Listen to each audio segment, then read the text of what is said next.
২৯ June ভোরে মরক্কোর উদ্দেশ্যে ঢাকা ছাড়ার সময় স্থানীয় সরকার উপদেষ্টা আসিফ মাহমুদ সজীব ভূঁইয়ার ব্যাগ থেকে উদ্ধার হয় একটি অস্ত্রের ম্যাগাজিন, যেটি এখন টক অব দি টাউন।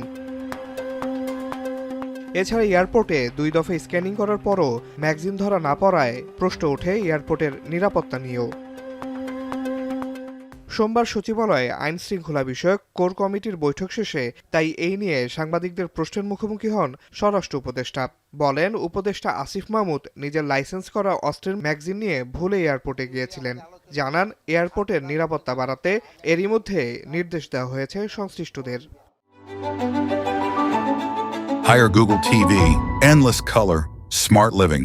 এটা কিন্তু AK-47 না, এটা তারই একটা লাইসেন্সকৃত হাতিয়ার, পিস্তলের একটা ম্যাগাজিন যে থাকে, একটা খালি ম্যাগাজিনটা, ওইটা ভুলে ওনার রয়ে গেছিল, ওইটা মানে জাস্ট একটা ভুল।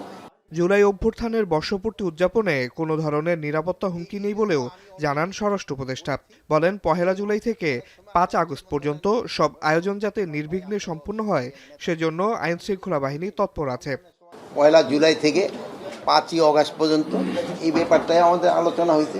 এখানে ধরেন যে বিভিন্ন পার্টি এবং বিভিন্ন সামাজিক সংগঠন, তাদের অনেক অনুষ্ঠান থাকবে।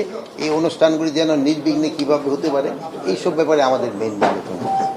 এছাড়া কুমিল্লা ও পটুয়াখালীর ঘটনায় জড়িতদের বিরুদ্ধে আইন শৃঙ্খলা বাহিনী দ্রুত ব্যবস্থা নিয়েছে বলেও মনে করেন স্বরাষ্ট্র উপদেষ্টা। আমি অবশ্যই আইনটা। আসিফ ইকবাল খান, এখন, ঢাকা।